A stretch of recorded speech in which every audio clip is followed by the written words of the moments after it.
joining us now, a man who won Super Bowl 45 in Dallas. Now he will be coaching the Dallas Cowboys. He is new Cowboys coach, Mike McCarthy. Coach, great to see you. How's everything? It's going well. It's good to be here. Oh, it's great. Finding my footing. I can't get used to seeing you, first of all, in blue instead of green, and second of all, that star. How long did it take you to get used to the concept that it's not Packers anymore, now it's Cowboys? Well, I think having the year off, you had a chance to kind of dissolve yourself from the green. But no, it's been a smooth change. Really, I think the parallels between the organizations, there's a lot of things in common. So it's great to jump back into it. So we like the blue. A lot of guys have coached multiple teams, but I can't think of a guy who's coached two really high-profile teams, passionate fan bases, tons of pressure. I suppose all the time in Green Bay helps prepare you for stepping into an even bigger spotlight in Dallas. I would say so, Mike. I think like anything in life, if you have past experiences that you can pull forward, this is definitely the case. But with that, very blessed. It's a privilege to coach at both organizations. But just really the uniqueness of Dallas is really what I'm focused on, and that's the beauty of year one. Year one, you just kind of jump in there and you just keep going, and things are starting to come together. But very, very fortunate, very blessed for this opportunity. It's funny, when I was growing up not far from Pittsburgh, I mean, you would think the big rivals, the Browns or the Bengals, the Cowboys were the Steelers' biggest. Everybody hated the Cowboys because they kept crossing paths in the Super Bowl. How much grief have you gotten from folks back home that you're now the coach of the team that was so hated by the Steelers and their fans in the 70s? I think things are different today, because I think everybody's such an NFL fan. But I do remember the 70s. I mean, those were great years in Pittsburgh. But the one thing that I do recall is, you probably went through too, Dallas was always the second game. And I think for all of us back in Pittsburgh, it kind of changed when Tony Dorsett went there, because he's someone that I know I enjoyed watching as a young kid when he was playing at Pitt, and when he went to the Cowboys, I think everybody wanted to keep an eye on Tony. So we both remember when he was Tony Dorsett. Yeah, right? Not Dorsett. Changed after the draft. Yeah. But no, I mean, he had such a great career, was such an exciting person. So, I've always been in tune with the Cowboys and the great teams they had, and obviously the great Super Bowls that they had with Pittsburgh. It's kind of weird. We're both from that same area where football is such an important part of life. When did you realize that was kind of your destiny professionally? Well, I would say in college, when I had the opportunity to coach at the University of Pittsburgh, back in 1989, just my particular situation growing up in the inner city Pittsburgh, we didn't have youth football. You really didn't have the opportunity to play until you got to high school. So baseball and basketball were my first two sports that I loved and excelled in. But once I had the opportunity to play in high school, I just fell in love with the sport. And when I had the opportunity to volunteer at Pitt, that's when I knew this is what I want to do and chase that profession. And now you're with the Cowboys, and Dak Prescott's the quarterback, and you had the benefit. I mean, you've had Brett Favre, then Aaron Rodgers, now Dak Prescott. When you watch Dak Prescott's film, what kind of ideas do you have? What kind of inspiration do you have of how you can make him into the best version of Dak Prescott he can be?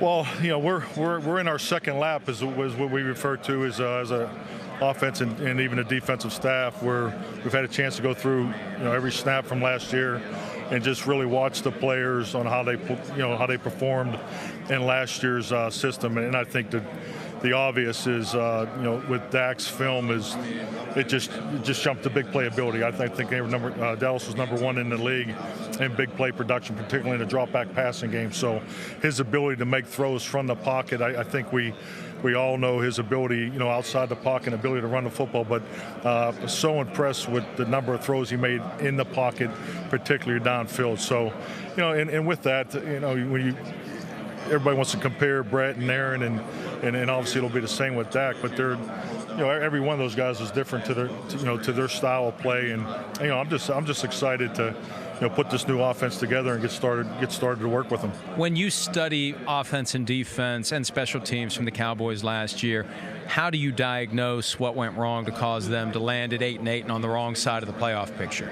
Well, I think like anything, when you have time to reflect, and it's really the whole football operations, it's usually never just one thing. So, and with that, we've tried to, absorb as much as as we can of the things we want to carry forward, because there's so many positive attributes that are already in place there. But when you talk about the pure performance, when you look at the offense, you have to look at the point, the point generation. If you look at the scores of the game, below 15 points in the losses and above, I think, 31 in the wins. So so with that, the level of consistency will be part of our flight, coming into the new year, which is for every coach and every team, you're looking for that. So just the level of consistency and point production. Defensively, it's going to be a wholesale change, schematically and philosophically. It's going to be different for our guys, and that definitely holds true also in special teams with John Fossil.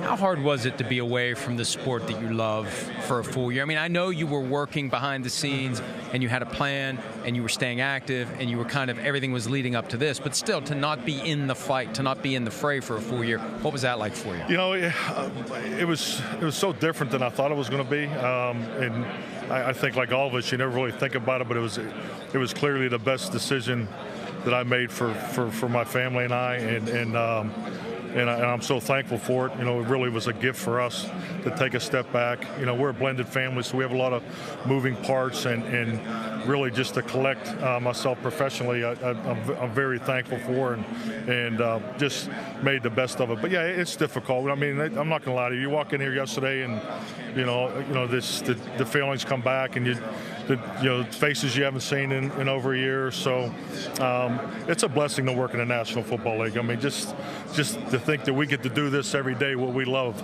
I mean, talk football every day. The X and O conversations, going back through the film of last year and building a new offense, looking at the schedules from Green Bay and how you can apply it, just all those things. So I'm thankful for the break, but just real excited about this next opportunity.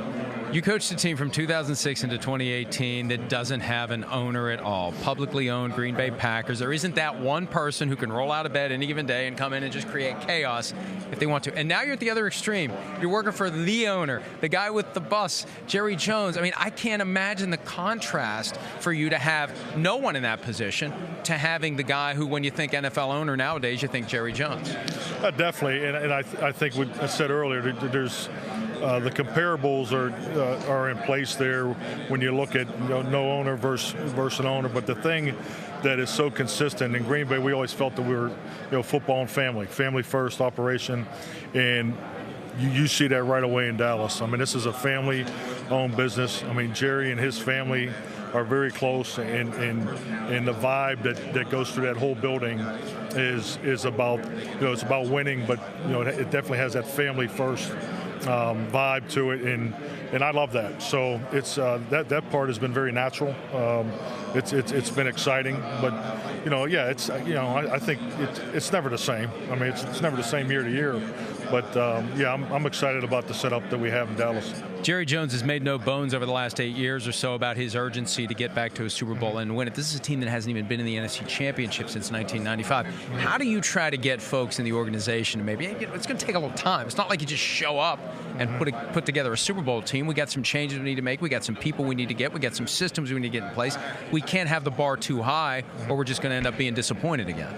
Well, I think, like anything, not to get into coach speak, I mean, you have to trust the process, but it's really defining what the process is, the details of it, staying true to it. The bumps are coming, but having a proactive approach to what the issues are going to be. Here are the answers ahead of time. This is how we're going to handle it.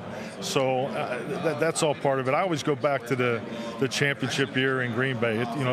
It took 77 players to win a Super Bowl. So just you look at those past experience and how you can apply that to here in Dallas, and that's why we're here. It's player acquisition time. You can never have enough good players. So so just staying true to that process, and you need a little luck along the way. Health is very important. So just staying true to that. Well, love them or hate them, the Cowboys continue to be America's team. The head coach of America's team, from the Packers to the Cowboys. It's going to be great to see how it plays out. We love watching the Cowboys. We love getting them in prime time. Everybody watches them when they're on TV, so we're going to be seeing plenty of Mike McCarthy on the sidelines this year. Coach, thanks for some of your time. Hi, I'm Mike Tirico, and thanks for watching. Make sure to hit subscribe for the latest news and highlights from NBC Sports.